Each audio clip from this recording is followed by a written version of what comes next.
May 27, 1831. Southern Kansas, a war cry splits the air. Jedediah Smith reins in his exhausted horse, dust swirling around him. Shadows move in the tall grass. Comanche warriors emerge like ghosts, their ponies eerily silent, their faces streaked in war paint. No words, no demands. Only the cold weight of what comes next. Smith raises a hand, a sign of peace. No response. He reaches into his saddlebag, offering trade goods, a plea, a warning, a final gamble.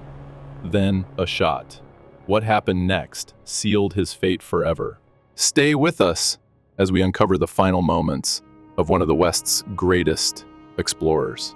And if you love stories of the frontier, its blood, its battles, and its legends, hit that like button and subscribe for more.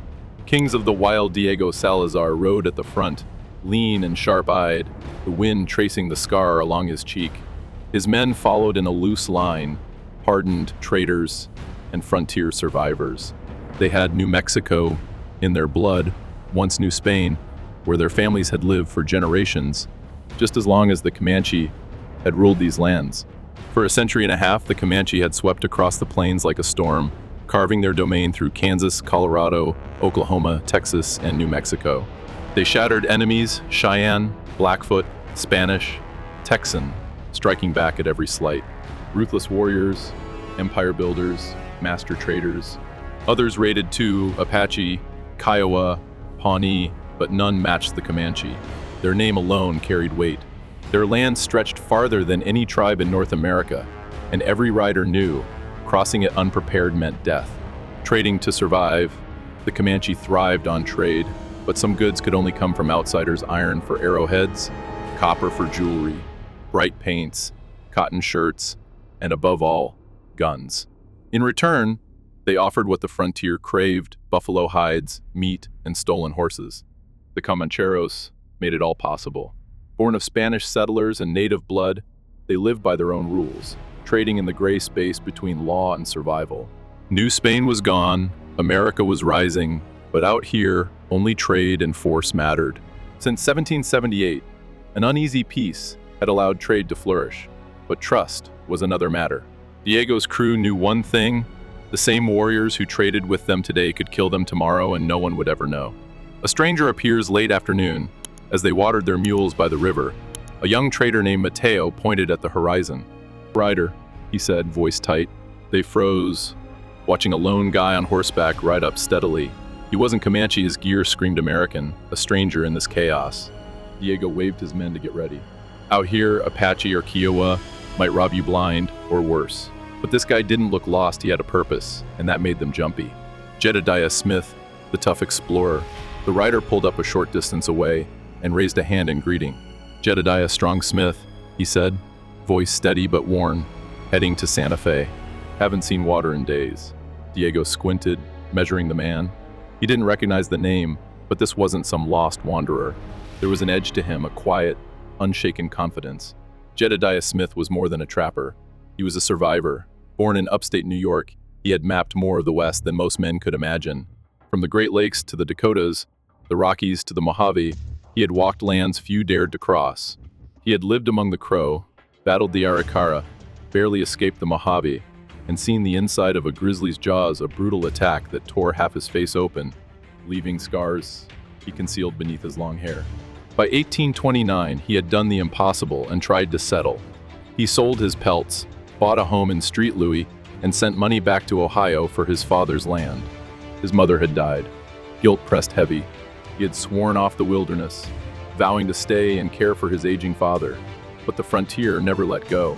By the spring of 1831, the itch to roam had won. He wrote to John Eaton, the Secretary of War, offering to lead an expedition into the Rockies. There was no better man for the job. No reply came. So he took another route, joining William Sublette and David Jackson on a Santa Fe trade mission. With 83 men and $20,000 in goods, they rode west with high hopes. Now alone, sunburnt, and desperately in need of water, trouble had found him first. Hunting for water. By May 27, Smith's group was running on empty throats, dry, lips cracked, mules stumbling. The Santa Fe Trail was an unforgiving stretch. and every watering hole they relied on had turned to dust. That morning, as the heat pressed down like a heavy hand, they made a choice: split up and search. Smith rode south with Thomas Fitzpatrick, chasing a last hope, the Cimarron River. They knew the river's water was too alkaline to drink, but the land around it sometimes hid springs. Hours passed. Then a glimmer of luck, a damp patch in the earth. Smith ordered Fitzpatrick to start digging, while he rode ahead, determined to find something better. A few miles later, he vanished from sight and rode straight into the Comancheros. A cold meeting Diego didn't flinch. "Water's rare," he said, voice flat. "We have none to spare." Around him, his men tensed hands, drifting toward knives, eyes locked on the lone rider. A stranger meant trouble. Smith stayed calm, not begging, just need to know where the spring is. His voice was steady, but dust-caked lips betrayed his thirst. Diego studied with him. Americans, always pushing west, claiming land that wasn't theirs. But something in Smith's gaze, steady, unshaken, made him answer. He pointed south. A few miles that way, a pause. "Comanche are close. Their name alone kills men. If they find you, you're dead. No threats, no bargains." Just a warning. Diego had seen the riders in the distance, black and red war paint, watching, waiting. If they thought he was helping Smith, they'd all die for it. Smith gave a small nod. He was on his own. Danger closes, and Smith rode toward Wagon Bed Spring, his world shrinking to one thought water. His men needed it. His horse needed it. His ribs ached from the long ride, sweat burning in his eyes. The land stretched endlessly, waves of heat shimmering on the horizon. Then a war cry, sharp, piercing. It shattered the silence. Shadows moved in the grass. Comanche riders emerged like ghosts, their ponies eerily quiet, their faces streaked with red and black. No words, no demands. Only the cold weight of what came next. Smith slowed his horse, raising a hand, fingers spread, a sign of peace. No harm, no answer. They fanned out, cutting off his escape. A rider flicked a rope near his horse's flank, a test. The animal flinched, nostrils flaring. Smith didn't move, didn't blink. Slowly, he reached into his saddlebag, pulling out trade goods, bright cloth, a tin cup, a pouch of tobacco. A gesture, a plea. Their faces remained unreadable. Then, a shot. Pain exploded through his shoulder, white hot. His horse reared, screaming. Smith gritted his teeth, one hand grabbing the reins, the other reaching Kentucky rifle. One shot, one chance. He fired. A warrior crumpled. The response was instant. A rider lunged, yanking the reins from his grip. Another slammed into him, the force ripping him from the saddle. The ground hit like a hammer. Dust filled his mouth. His fingers clawed for his rifle. Too late. A spear plunged into his side. He gasped, the world spinning. But he wasn't done, not yet. Bloodied fingers clawed at the earth, reaching for his rifle. A boot stomped down, pinning his wrist. Another spear, deep and merciless. The sky darkened. The warriors watched. Then, silence. The warriors stood over him, watching, waiting. It was over. They stripped him of his rifle, his pistols, his horse. Their fallen comrade was lifted onto a pony, his lifeless body swaying with each step. No cheers, no celebration, only the quiet acceptance of death. Then, without a word, they turned west. The dust swallowed them. The prairie remained unchanged, as if it had never happened at all. The final fight, Smith rode toward Wagon Bed Spring. His thoughts fixed on water, his men needed it, and there was no turning back. The land stretched endlessly, the heat pressing down like a heavy hand. His horse moved slowly, exhausted, its ribs visible beneath its hide. Then a war cry split the air. A group of Comanche warriors emerged from the dry grass, their ponies moving in eerie silence.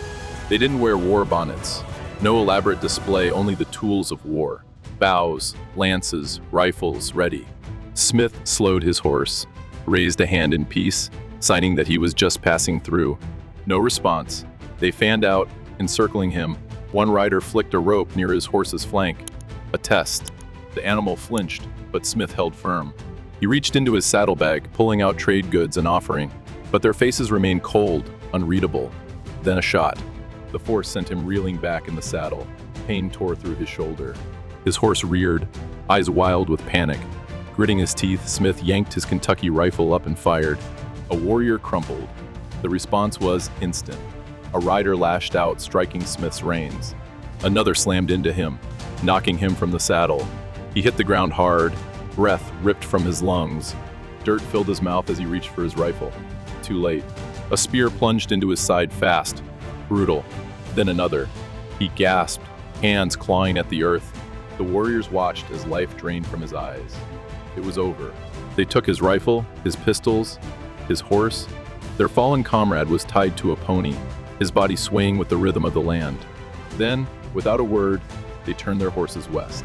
The dust swallowed them. The prairie remained unchanged, as if nothing had happened at all. The sad end weeks later, whispers reached Bent's fort.